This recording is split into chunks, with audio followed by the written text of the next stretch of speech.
Thank you. How's everybody doing? Good? Yeah, it's good to be out here, isn't it? This is so fun to be standing here in something we've been working on, trying to get here for over 10 years. And it is just that close to bringing a YMCA to this part of the community. And we're very, very excited about it. Mayor, thanks for the time on the town hall meeting to talk a little bit about the project. My name is David Duro. I'm the CEO at the Y. And I just wanted to express to you that this is, for our staff and our board, our #1 project. This is what we're working on, we're thinking about, we're trying to get here. The mayor and I and several others in the room started out our day today talking about this project, and this is my last thing in the evening. It might not be your last thing, but this project is it, and we're very excited to be partnered with the City of Meridian, the West Ada School District, the library, and St. Luke's to bring this facility together. So after we're done, we've got the plans in the back. We've got some day passes. If you haven't been to a Y, please get one of these, fill it out, come visit us, have some fun, get some recreation, or you can hold on to it if you want for a little over a year, and then you could use it here as well. So I just really encourage you to come back and talk to us and find out more about the project. With that, I'll introduce Scott Curtis, our Vice President at the Y. He's been the real point person on the project, and he's going to walk you through a few slides. Thanks, David. You all don't need to hold on to those membership passes for a year, because you're all going to be members at the new Y, so you won't need day passes. It's great to be here. Thank you, David. It's great. We're very excited about this project. Thanks, Christy. She's going to shut off the lights because you'd rather look at the screen than look at me here tonight. Wise decision. I think the lights turn off in the school. Maybe they'll turn off tomorrow at 8.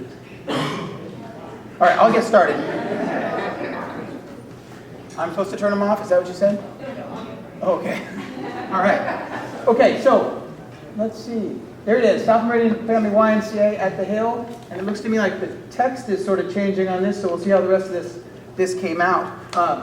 So this is really our privilege to be here sharing with you, and we welcome the opportunity to share with any group and talk to them about this project. As David said, it's the #1 priority for us. I'm going to give a brief history. Some people are still asking us, why does a Y get built, and who makes that decision? And so I'm going to give a really brief history of that, and then go through some things about this project and this building. First of all, the creation of a Y. First of all, it has to start with community passion and alignment. YMCAs exist around the country where community members come together and say, this is what we want for our community, and it's our privilege to be working with Meridian on exactly that. It's not easy. It's almost never easy to have a Y be built in a community because it requires effort of a lot of folks, it requires fundraising, but mostly it requires passion and people having a vision for what it is they really want. Volunteer involvement is essential in the construction of a YMCA, and it never ends. Once the doors open, we need everyone involved as volunteers and members and participants. A real focus on programs and impact. This is very important to us. You're going to see designs of a phenomenal facility that the community here, the committees that have been put together have designed and are bringing here. But a facility is a conduit. It is a conduit to the life-changing that can happen when folks are connected with mentors, brought together in small programs and find support and get to work on their health. We also always begin with a market study. That was done in this case. And a feasibility study. Is it possible? The market study is actually more important than the feasibility study in terms of a why. And just to explain that to folks, the market study really says, if you build it, is there a need for it, and will people come and join? In other words, will this thing be able to take care of itself forever? That's the most important thing. After that, then the question gets answered, can we afford to build it? And in this case, in both cases, both of those studies came back very strong, particularly south of the freeway. We obviously need a YMCA charter and board approval. Our board is 100% behind this project and very excited to be having the opportunity to serve this community in this way. Then there's capital campaign and construction and things like that, and we're full bore on those parts of the process. So why? Why do some communities choose to have a Y? Well, we think for a number of reasons. One is the diversity and inclusion we provide.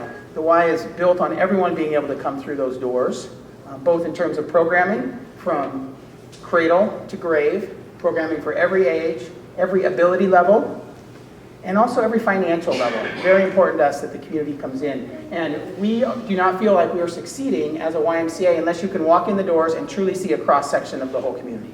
If only one group is represented, that Y's got work to do. Our reach. We have pretty broad reach across the United States, as well as here in the Treasure Valley. Last year we served 110,000 non-duplicated individuals here in the Valley as members and program members. One out of every 2 youth in the Treasure Valley experienced some YMCA program, which means interaction with a mentor, life-changing services. Like I said, our programs, we have over 100 programs in the community. Some folks don't know that we're the largest provider of childcare in the state, with 23 childcare centers, many of those participants subsidized. We're not-for-profit. That attracts many people in terms of how we run our business efficiently and are required to do so. Financial stability. This Y was founded in 1891. We're celebrating 125 years of service to the Valley. Volunteer governance and involvement, and I'd say that probably leads to the previous bullet point because they really keep us on our toes, but we are volunteer governed. Dave is hired by a board of directors. They oversee everything. And every one of our branches, including the branch here, has its own advisory committee, passionate volunteers involved, as well as committees for every program area.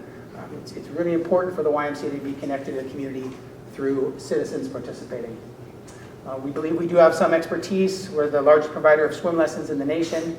We are certainly the largest provider of swim lessons around here, although we have to say our colleagues at the Recreation District with the pool in downtown Meridian are doing a phenomenal job getting a lot of kids swimming lessons. We're looking forward to the opportunity of helping with that year-round with an indoor facility. But we have expertise in a lot of areas, and we're proud to bring that to bear. Another thing people really like is that membership equals ownership of the facility. You know, we really say that the facility belongs to the community, and the members that decide to join and come in and support both through their participation and their volunteering and their philanthropy are why the Y is there. And they take great ownership in our facilities, taking care of them and making sure the programs happen. We also think partnership is the way to go. And this one here is partnership. It is going to be the best example in our history and one of the best examples in the nation, quite frankly, of partnership. And we are really excited about the people, both from the YMCA movement and others that are going to come here to say, how did you all get this done? It is really phenomenal, this partnership and the efficiencies that it's bringing to all of us. So some philosophies of the Y that are also important to us. No one's turned away, particularly due to an inability to pay. We have programming for all abilities and disabilities, but it's also particularly important to us that folks that are economically challenged know that the Y's doors are open to them. Very important. No one's turned away, and all of our fees for membership and programming are on a sliding scale. It's also important that everyone pays something. We believe people that are participating financially have ownership, right, and feel buy-in. So it is important for us that everyone pays something. There are some examples to that, and I'll answer the question because people always ask, okay, give me an example of who would pay nothing. A child in foster care would pay nothing for a YMCA membership or programs. But for the most part, everyone pays something. We also believe every kid is a kid of promise, or since I'm in a school and a kid is a baby goat, every child is a child of promise, right? There are no youngsters who we can give up on, regardless of where they've been or where they're at right now. We all need to keep working to help them reach their potential. Our character values across the nation are caring, honesty, respect, and responsibility. And we feel those are things that all of us can unite around. And then finally, we have 3 areas of focus in our YMCA movement. And we believe that they are things that unite this community as well as all communities working together. The first one is youth development, nurturing the potential of every child. We think we can all rally around that. Second area of focus is healthy living, improving our nation's health and well-being. We have not been doing well in recent decades in our nation's health and well-being, and we as a movement are committed to turning that around. And finally, social responsibility. We are unabashed in stating that it is all of our responsibility to give back and support our neighbors in our community, to lift everyone up. So a couple things. I'm going to go through this very quickly. Questions we try to answer about, is this the right spot for a Y? Is our cause needed? Are there unmet needs? Is it the best location? Are there potential partners? I would say this location and everything we've seen says it's a home run here at Hillsdale. So it's all about partnerships. Let's talk about those briefly. Some of our partners are here and they'll share with you. I would say you all know the Y is involved in this, and we've been, as I said, in the Valley since 1891. The City of Meridian has been our partner every step of the way, and we have been talking about this for a long time, right? And I wasn't even around for some of those conversations. I know the mayor has been a huge champion of us bringing this to Meridian and making it a reality together. Steve Sidaway, most notably with Parks and Rec. We meet every Friday morning, and we've been doing that, I don't know how long, Steve, but we've gotten to know each other pretty well, all about making this happen. So partnership is huge. The city has been a fabulous partner, and in terms of this site has come on so strong, and you'll hear a little bit more about their partnership in a minute. West Ada School District, from the beginning, was going to be a partner in this project. We didn't know how big that was going to be, and it really turned a corner when another important fact about 1891, there was a family, the Hill family, and they're here. Could the Hills wave?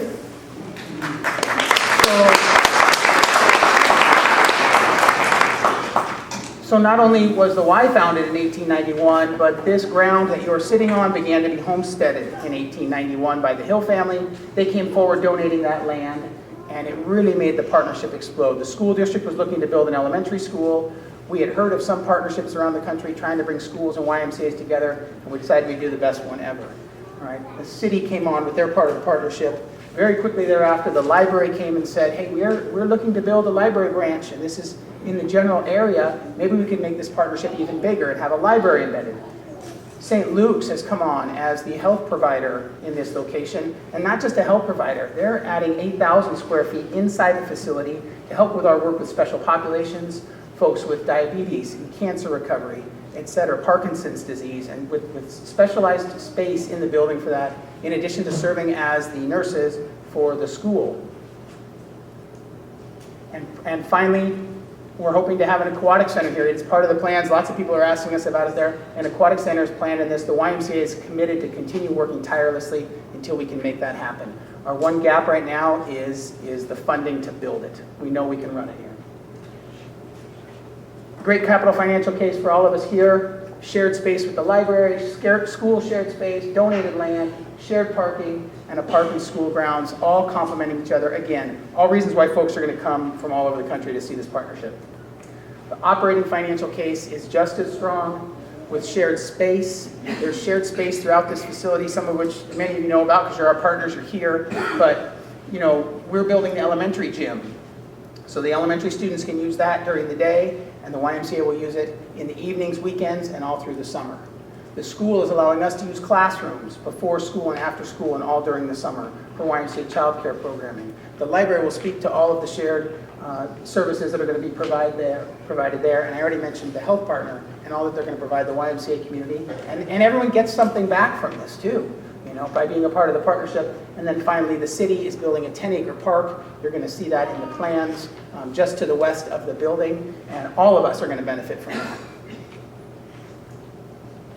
Okay, for us, fundraising is about friend-raising. Having people be passionate about this project is as important as the dollars, and we've done quite well as a group. Everyone's worked together on this. All the partners have been working at this. Gifts to date total $11.4 million. Actually, we had a couple come in the last 2 days. We're a little bit higher than that. We're also repurposing one of our assets. You've read about that in the media. Again, another way the city's partnering is to purchase the home court facility. And then, so that brings us to $15.4 million. Total cost for this first phase of the project is $18.5 million. So we're within $3.1 million. And the number and notoriety of the supporters to this project is really like nothing we've ever seen before. You know, some of you have heard about some of the donors to this, the Albertson Foundation, you know, the Harry Morrison Foundation donating Velma Morrison's home to the people of Meridian for this project. And these are phenomenal gifts that have come in and are continuing to come in. Okay, so the project, we've got these boards in the back, so I'll skip through this pretty quickly and would love to talk with you longer after the program. But here's the aerial of the property I mentioned, so folks can see the area that's grayed out to the side there. Ooh, the pointer works even. Love it. The area grayed out to this is all park. So you can see almost half of this property will be park for the community to use. This is where the YMCA is being built, with the gymnasiums that connect to the school. Here's where you're seated right now. It's right in there. Okay. And Marty and Dixie's house is right over here. And Earl and Lila are taking care of us from the other side over there. So anything that goes on here, they're all going to see. Okay, just an easier visual than sometimes the map there. Just kind of shows you how things are meant to plug and play. The Y is completely designed, along with all of the gymnasiums connecting over to the school. Gretchen's going to talk about the library, but here's how that plugs in, and the aquatic center there with a park all along the western edge.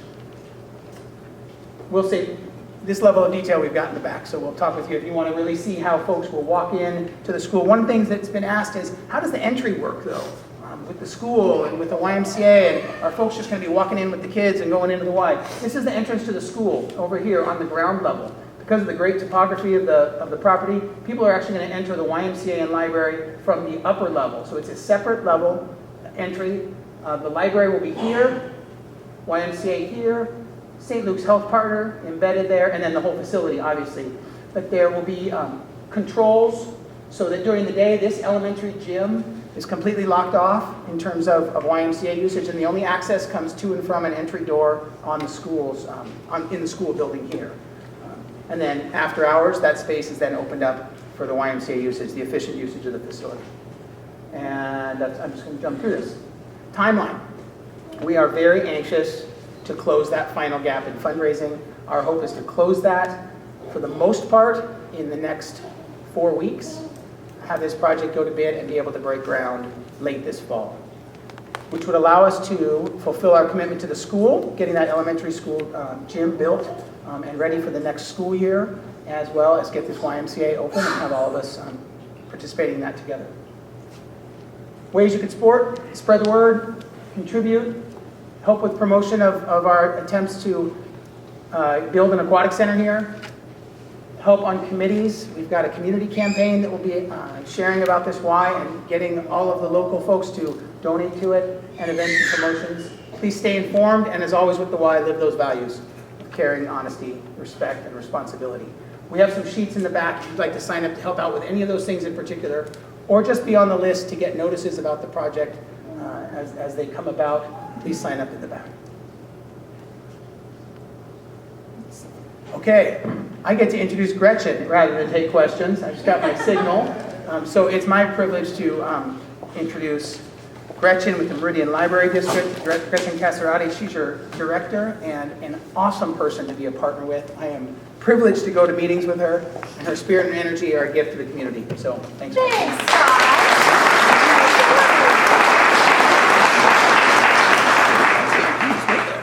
It is a delight to be here in this beautiful space and to share an event with our wonderful partners.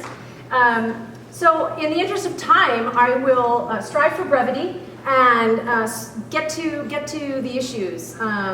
We are delighted to have been invited to be a partner on this project.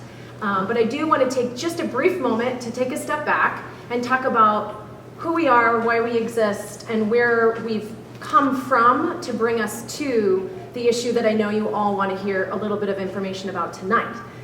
Public libraries exist for very simple purposes: to create opportunities for education, learning, and self-improvement for people of all spaces, all types, all ages, cradle to grave. We use that expression in libraries too. And ultimately with a higher purpose of creating an educated citizenry. In 2016, sometimes the way that we enact those missions in libraries and those core purposes look a little bit different than in a traditional way, certainly I thought of when I was a kid, growing up using my public library. So we still perform all of those functions of a traditional library, but they look a little different. What that means is our programs look different, and the way that we deliver our services is a little bit different because of the advancements in technology. So the Meridian Library District was originally formed by the Occident Club. Lila could give this part of my talk. Back in 24, and became an official library district in 74. And this is a snapshot. It might be hard to see, but it's also available on our website, of our boundaries. So you can kind of see where we generally fall within Meridian, city of Meridian boundaries. And so our service populations are pretty much the same. What you'll also see in this image are the two blue circles.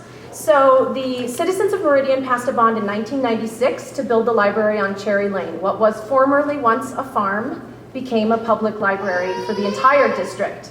At that time, it was built for a city of 40,000 people. At this point, we now are 80, depending on which report you look at, 88, 89,000 people, and continuing to grow. Compass projects 2040, I believe it's 150,000 for the city of Meridian's population. So in 2009, as Meridian continued to grow and expand, the library board leased a facility at the Silverstone Business Complex off of Overland and Eagle. That is a 4,500 square foot retail storefront that we use for our branch libraries. Anybody go to that library here? Terrific. So you know what it looks like. And the blue circles around these 2 points of where our service points are located indicate what an industry standard for a use radius is. And what that means when we did all this research is basically the distance most people are willing to travel to go to a library by walking, biking, or driving. As you can see from this image, all of those red dots are registered library card holders. From 2014, we haven't updated that data point. So in 2015, we had 52,000 library card holders. And so what you see from here is that the service points that we have are very busy and very active places. So when I was hired 3 years ago, our library board was pretty upfront to say that is one of our great challenges. How do we expand to meet the needs of this growing community that has already surpassed our 40,000 mark and continues to grow? So we did a lot of data gathering. We're library nerds. We like information. We use information-based decision-making with how we approach things, and we consider all aspects. We gather all information, consider those angles, and proceed from there. So one of the things that we have done is continue to look at our own usage data. All of those points of service are people being active and using the library in different ways. People use the library to borrow books, certainly, and you might be surprised to find out that our use of our collections has actually increased. We often hear, what do we need libraries for? We have Google. Well, Google can return 1 million hits, as my beloved author Neil Gaiman says, but a librarian will bring you the right one. And what we found is people continue to use those collections in print. Our significant growth is in our youth materials, not surprisingly, in Meridian. Our children and teen collections continue to increase in use. And additionally, in our digital content, we have streaming music and video, ebooks, e-audio, downloadable content. And we've seen significant growth in the use of those collections. So we see on an average at this point about a 5 to 6% increase in the use of our collections. However, we can't actually increase our collections to meet the need of this growing community without physical space to put those items outside of the digital collections. And what we've also seen in looking at our use is we've seen dramatic increases in the use of our public access computers, even from people who have computers at their home or a device will come to the library to use our public access computers for a variety of reasons, as well as our programs. Our programs have continued to exponentially increase, particularly in youth programs for children and teen. And last year, we ended up actually over 80,000 was our final number for programs. So for those of you who use Silverstone, if there's enough clarity around this graphic, you see what a story time looks like at our branch. We are committed to playing a role in early literacy. Scott was talking about the role the Y plays in preschool education. Public libraries have always actually been a very quiet provider of early literacy support for a community by working with daycares, preschools, and nurseries, with churches, with families. Our story times are not just entertainment, they're actually early literacy classes and built and designed around early childhood research.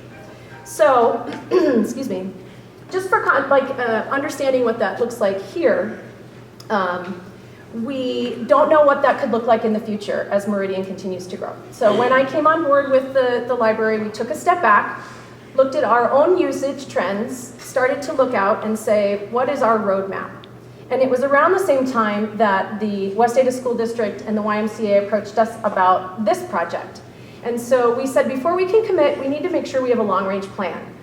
So we wrote a new strategic plan for the library and had lots of citizen input through that process. We wrote a master facility plan and had lots of citizen input through that process to make sure that our map was reflecting what the citizens of Meridian were asking for and what their use of the current facilities was demonstrating. And that map and that roadmap for our facility plan showed that the partnership at this project made sense. So what we also found was we still need something in North Meridian. And so Last fall, we ran a bond for $12 million for, I want to sing a song. Will that make you happy? Aww. So, crying babies, that's hard. So we ran a bond for $12 million for 2 branches. We got 59% of the vote and did not pass. A library bond is for the capital funding for capital improvement projects or new building projects for a district library. And after that did not pass, the library board, myself, a lot of our staff went out into the community and just did a listening tour and said, tell us what you think, tell us what we didn't do or what's missing or what's wrong. And then we're able to gather all of that information, because we're information nerds, and just make some decisions about what we needed to do differently to put this forward again. And based on that information, decided that it was indeed worth putting forward again. And so this fall, on the November general election ballot, you'll see the library district is asking for the same measure of $12 million for 2 branches, one in North Meridian and one in South Meridian. I don't need that. There. That is just sort of a snapshot of where they are. This project is pretty set. We are still actively working on a site for the North Branch.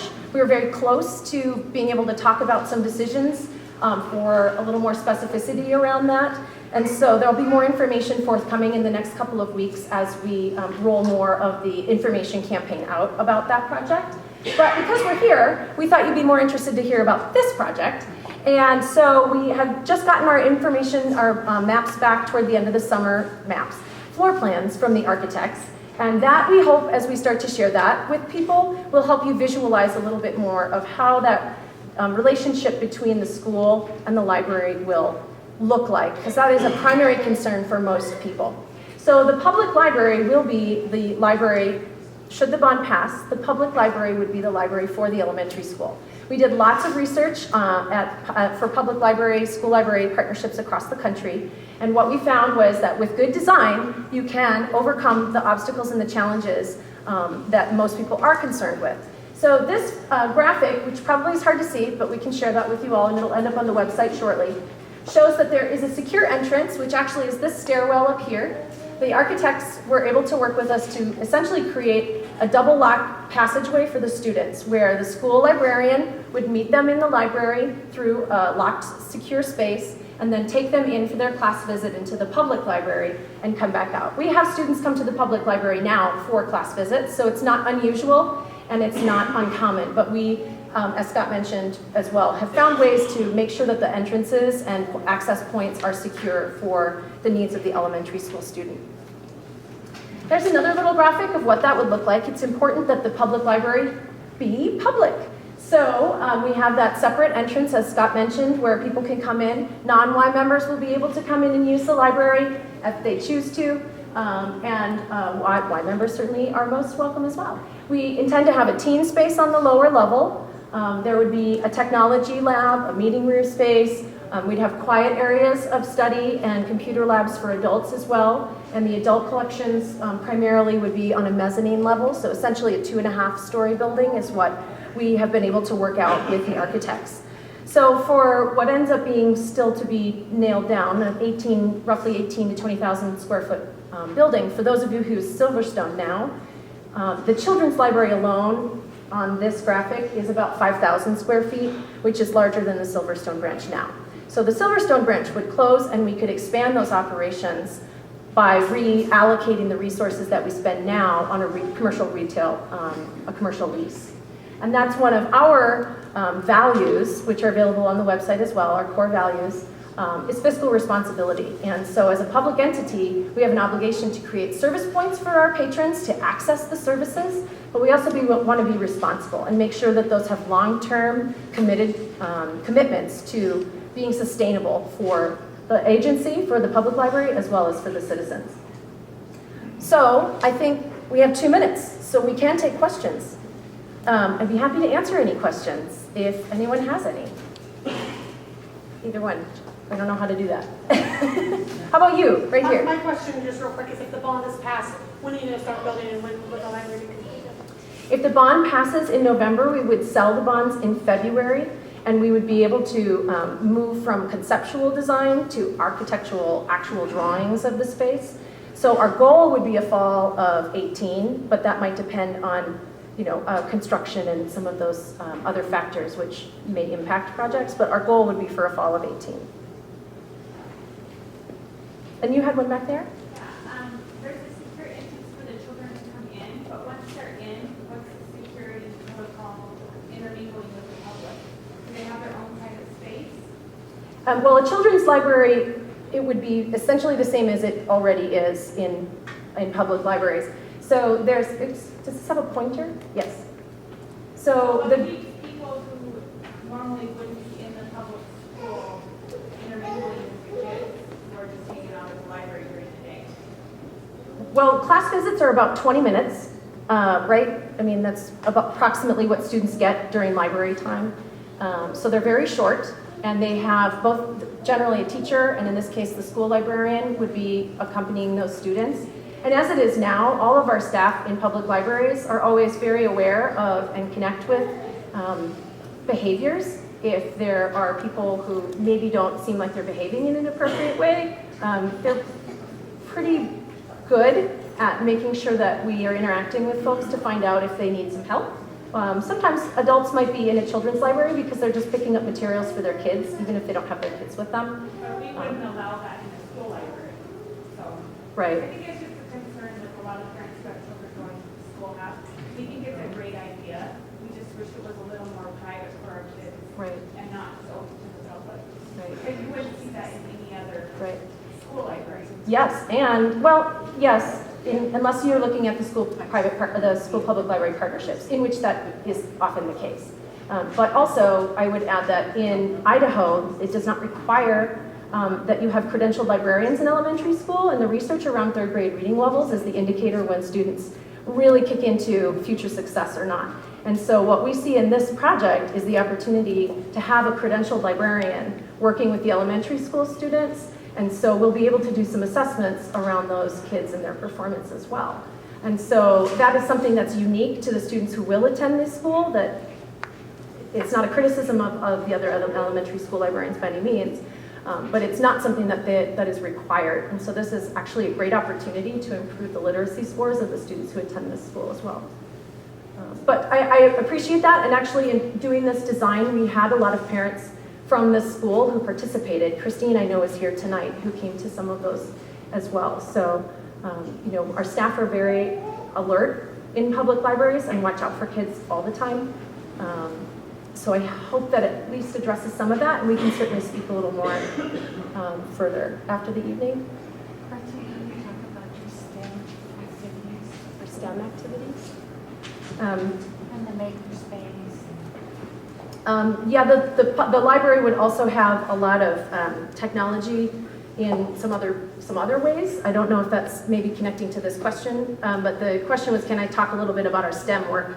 So our library for 5 or 6 years has been one of the first libraries in the state to really embrace the maker movement and embrace STEM technology, engineering, and math, and we infuse that into a lot of our programs. So even for early childhood, we are working in robotics and computer programming and computational thinking, which is sort of like early literacy foundations, but related to computer science. And so we will have a maker space within this library as well, and that we think is an additional access that the students at this school will have. Is that what you're getting at? Okay, thanks. Yeah. What does it cost for Silverstone? I'm sorry? What is the cost for Silverstone already? Do you mean the lease? The lease is about $100,000 a year. That's what a commercial lease goes for. Yep. So we can reallocate all of that to personnel, collections, etc. So mindful of time, we have our board chair, Megan Larson, here. Travis Porter is our branch manager. Mackie is our community librarian. And Sky, I see you sitting in the chairs. Sky is one of our youth service librarians. So we're happy to answer any questions, chat a little further, and hear your thoughts. We have an open house tomorrow, and one more October 1st and one more November 1st. So no matter what you choose to vote, we hope you'll turn out, because our ultimate goal is that people are engaged, and we'd love to hear what you think. So thank you for your time, and thank you to the city for inviting us to participate this evening. Next up is Steve Sidaway from the Parks and Rec Department.